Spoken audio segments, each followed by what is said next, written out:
C++ pattern series को हमने start किया हुआ था, जिसमें से ये हमारा 10th पैटर्न है। और अगर आपने मेरी प्रीवियस वीडियोस को नहीं देखा तो प्लेलिस्ट का लिंक आपको डिस्क्रिप्शन के अंदर मिल जाएगा, आप चेकआउट कर सकते हैं। और मैंने आपको बताया था कि तमाम पैटर्न्स को कवर करने के लिए हम एक ही लॉजिक का यूज़ करेंगे।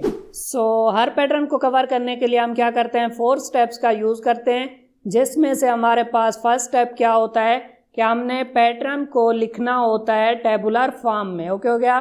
तो मैंने क्या किया, यहाँ पे पैटर्न को लिख दिया एक टेबल की फॉर्म में।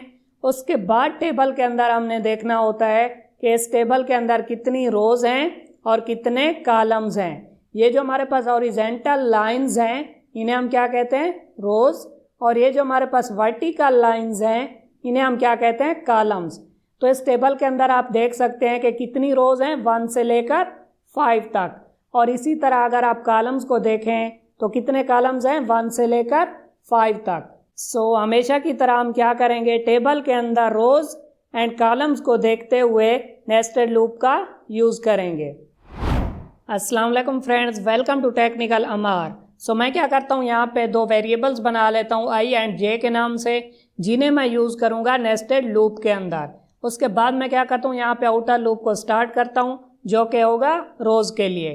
तो हम क्या करते हैं, यहाँ पे आई की वैल्यू को स्टार्ट करते हैं 1 से, आई लेस आर इक्वल टू 5, क्योंकि हमारे पास कितनी रोज थी, 5 रोज थी। उसके बाद मैं क्या करता हूँ, आई की वैल्यू को इंक्रीज करता हूँ और हम क्या करते हैं, इस लूप की बॉडी बना लेते हैं। इस लूप की बॉडी के अंदर हम क्या करेंगे, इनर लूप को यूज़ करेंगे, जो कि होगा कॉलम्स के लिए।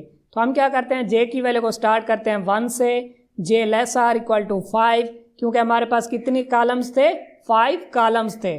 उसके बाद हम क्या करते हैं, जे की वैल्यू को इंक्रीज करते हैं और यहाँ पे हम इस लूप की बॉडी बना लेते हैं। इस लूप की बॉडी के अंदर हमने क्या करना होगा, पोजीशंस का डिसीजन लेना होगा कि किस पोजीशन पे हम किसी भी नंबर को प्रिंट करवाना चाहते हैं। ओके हो गया। अगर मैं वापस आऊँ अपने टेबल की तरफ, इस टेबल के अंदर आप देख सकते हैं कि हमारे पास 25 पोजीशंस हैं। किसी पोजीशन पे तो हमने नंबर्स को प्रिंट कराया हुआ है और किसी पोजीशन को हमने यहाँ पे एम्प्टी रखा हुआ है। फॉर एग्जांपल अगर हम यहाँ पे देखें आई की वैल्यू 1 को, यानी कि फर्स्ट रो के लिए हमारे पास कितने कॉलम्स होंगे, 5 कॉलम्स होंगे। ओके हो गया। आई की वैल्यू अगर 1 है तो जे की वैल्यू 1 के लिए हमने यहाँ पे नंबर को प्रिंट कराना है, 2 के लिए भी कराना है, 3 के लिए, 4 के लिए एंड 5 के लिए भी हमने यहाँ पे नंबर्स को प्रिंट करवाना है। इसी तरह अगर आप आई की वैल्यू 2 को देखें तो यहाँ पे जे की वैल्यू 1 के लिए हमने यहाँ पे नंबर को प्रिंट नहीं करवाना। आई की वैल्यू 2 एंड जे की वैल्यू 1, यहाँ पे हमने नंबर को प्रिंट नहीं कराना। जे की वैल्यू 2 के लिए हमने नंबर को प्रिंट कराना है, 3 के लिए, 4 के लिए एंड 5 के लिए भी यहाँ पे हमने नंबर को प्रिंट कराना है, यानी कि 5th कॉलम में। ओके हो गया। इसी तरह आप देख सकते हैं कि हमने क्या करना होगा, पोजीशंस का डिसीजन लेना होगा जहाँ पे हम नंबर्स को प्रिंट करवाना चाहते हैं। पोजीशन के डिसीजन के लिए हम क्या करेंगे, यहाँ पे लगाएंगे एक कंडीशन। अगर ये वाली कंडीशन ट्रू रहेगी तो हम क्या करेंगे, यहाँ पे नंबर को प्रिंट कराएंगे। फर्स्ट ऑफ ऑल मैं क्या करता हूँ, यहाँ पे स्टार को प्रिंट करा देता हूँ। उसके बाद हम क्या करेंगे, यहाँ पे एक नंबर को लेके आएंगे। ओके हो गया। हम क्या करेंगे, इसे कन्वर्ट कर देंगे नंबर्स में। और अगर ये वाली कंडीशन फॉल्स हो जाएगी तो हम एल्स में आएंगे और यहाँ पे एम्प्टी स्पेस को प्रिंट करा देंगे। ओके हो गया। इसका मतलब ये हुआ कि हमने क्या करना है, दरअसल ये वाली कंडीशन फाइंड आउट करनी है जहाँ पे हम स्टार को या नंबर को या अल्फ़ाबेट को प्रिंट करवाना चाहते हैं। तो हमने क्या करना होगा, जस्ट पोजीशंस को फाइंड आउट करना होगा। उसके लिए हम क्या करेंगे, स्टेप 2, 3 एंड 4 का यूज़ करेंगे। स्टेप 2 इंतहाई सिंपल है, जिसके अंदर हमने ये देखना है कि आई की एक वैल्यू के लिए जे की कौन कौन सी वैल्यूज़ हैं, यानी कि एक रो के लिए कौन कौन से कॉलम्स हैं जहाँ पे हमने नंबर्स को प्रिंट कराना है। अगर आप टेबल के अंदर देखें तो अगर आई की वैल्यू 1 है तो जे की कौन कौन सी वैल्यूज़ हैं, 1 भी है, 2 भी है, 3 भी है, 4 भी है एंड 5 भी है, जहाँ पे हमने नंबर्स को प्रिंट कराना है। कौन से नंबर्स को प्रिंट कराना है ये आप ना देखें। ओके हो गया। जस्ट पोजीशंस देखें। इसी तरह अगर आई की वैल्यू 2 है तो जे की कौन कौन सी वैल्यूज़ हैं, 1 नहीं है बल्कि क्या है, 2 पे, 3 पे, 4 पे एंड 5 पे। अगर आई की वैल्यू 1 होगी तो जे की कौन कौन सी वैल्यूज़ हैं, 1 से लेकर 5 तक, 1, 2, 3, 4 एंड 5। इसी तरह अगर आई की वैल्यू 2 है तो जे की कौन सी वैल्यूज़ हैं, 1 नहीं है, 2 है, 3 है, 4 है एंड 5 है। तो हम यहाँ पे लिखेंगे 2, 3, 4 एंड 5। इसी तरह अगर आई की वैल्यू 3 है तो जे की कौन सी वैल्यूज़ हैं, 1 और 2 नहीं है, 3, 4 एंड 5। ये वाली आपने पोजीशंस देखनी है जे की वैल्यूज़ के लिए। ओके हो गया। ये आपने नंबर नहीं देखना बल्कि पोजीशन देखनी है ये वाली।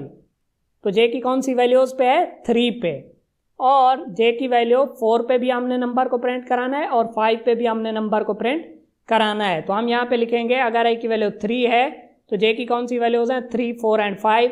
इसी तरह 4 के लिए 4 एंड 5 एंड 5 के लिए 5। उसके बाद हम क्या करेंगे, स्टेप 3 में आएंगे जहाँ पे हमने क्या करना होगा, स्टेप 2 को जनरलाइज करके रिलेशनल ऑपरेटर की मदद से लिखना होगा, क्योंकि कंडीशन के अंदर तो हम रिलेशनल ऑपरेटर को ही यूज़ करेंगे। फॉर एग्जांपल अगर यहाँ पे मैं लूँ आई की वैल्यू 3, तो आई की वैल्यू 3 के लिए जे की कौन सी वैल्यूज़ हैं, 3, 4 एंड 5, यानी कि 3 तो है उससे ग्रेटर भी है। तो हम यहाँ पे लिख सकते हैं कि अगर आई की वैल्यू 3 है तो जे क्या होगा, ग्रेटर आर इक्वल टू 3। इसी तरह अगर आई की वैल्यू 4 है तो जे क्या है, 4 एंड 5, यानी कि 4 तो है उससे ग्रेटर भी है। तो हम यहाँ पे लिखेंगे j greater or equal to 4। इसी तरह 2 के लिए जे ग्रेटर आर इक्वल टू 2 और 1 के लिए जे ग्रेटर आर इक्वल टू 1। आप यहाँ पे स्टेप 2 के अंदर देख सकते हैं।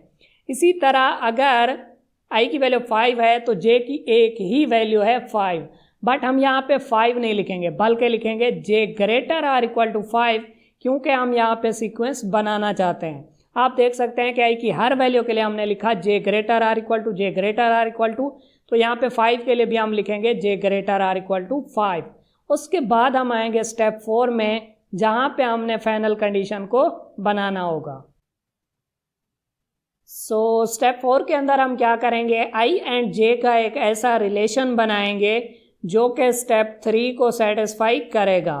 सो आप यहाँ पे देख सकते हैं स्टेप 3 के लिए कि आई की हर वैल्यू के लिए हमने यहाँ पे लिखा हुआ है J greater or equal to. तो हम यहाँ पे लिखेंगे जे हमेशा क्या होगा, greater or equal to. Right side पे मैं ऐसा क्या लिखूँ जो कि स्टेप 3 को सेटिस्फाई करे।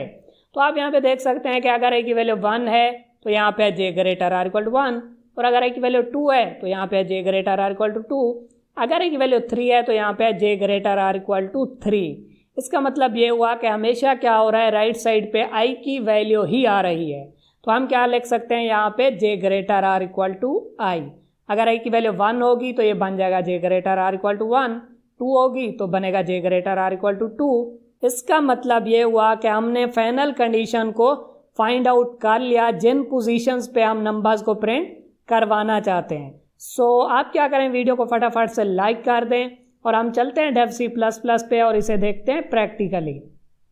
सो हमने फाइनल कंडीशन को फाइंड आउट कर लिया था जो कि थी जे ग्रेटर आर इक्वल टू आई।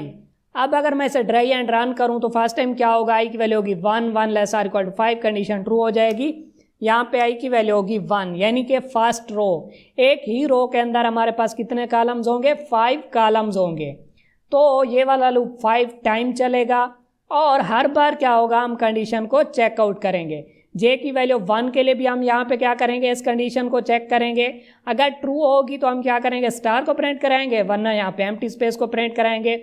उसके बाद क्या होगा, जे की वैल्यू इंक्रीज होकर 2 हो जाएगी, 2 less or equal to 5, condition true हो जाएगी।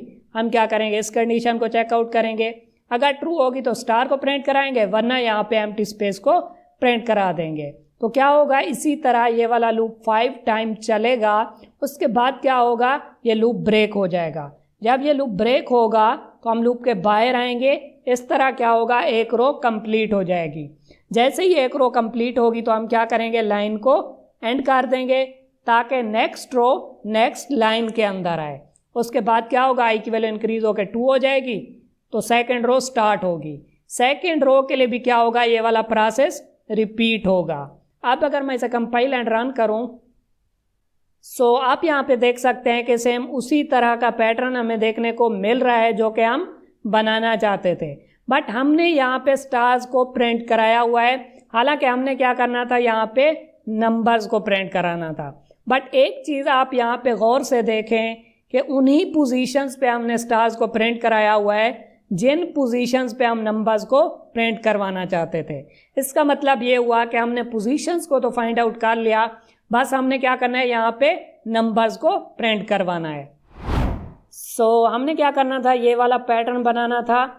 इस पैटर्न के अंदर आप देख सकते हैं कि फर्स्ट रो के अंदर हमने प्रिंट कराना है 1 2 3 4 एंड 5, सेकेंड रो के अंदर 2 3 4 एंड 5, इसी तरह 3 4 एंड 5, फोर्थ रो के अंदर 4 एंड 5 एंड फिफ्थ रो के अंदर 5।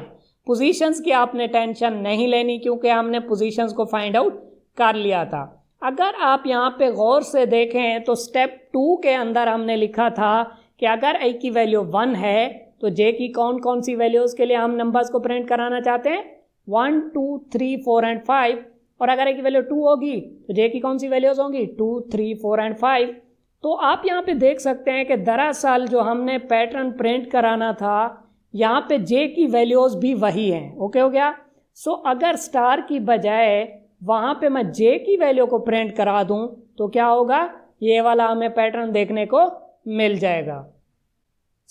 मैं क्या करता हूँ, यहाँ पे सिंपली स्टार की बजाय प्रिंट करा देता हूँ j की वैल्यू को।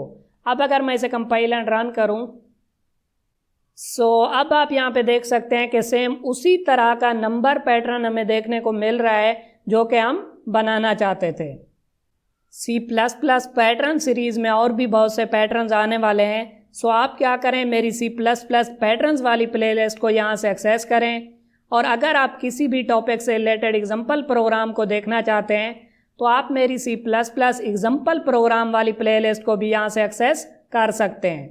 और अगर आप C++ को बिल्कुल बेसिक लेवल से देखना चाहते हैं तो आप मेरी C++ ट्यूटोरियल फॉर बिगनर्स वाली प्लेलिस्ट को भी यहाँ से एक्सेस कर सकते हैं। इन तीनों प्लेलिस्ट के लिंक मैं आपको डिस्क्रिप्शन के अंदर भी दे दूंगा और आई बटन के अंदर भी दे दूंगा। वीडियो अच्छी लगी हो तो वीडियो को लाइक करें और चैनल को सब्सक्राइब करें। Thank you.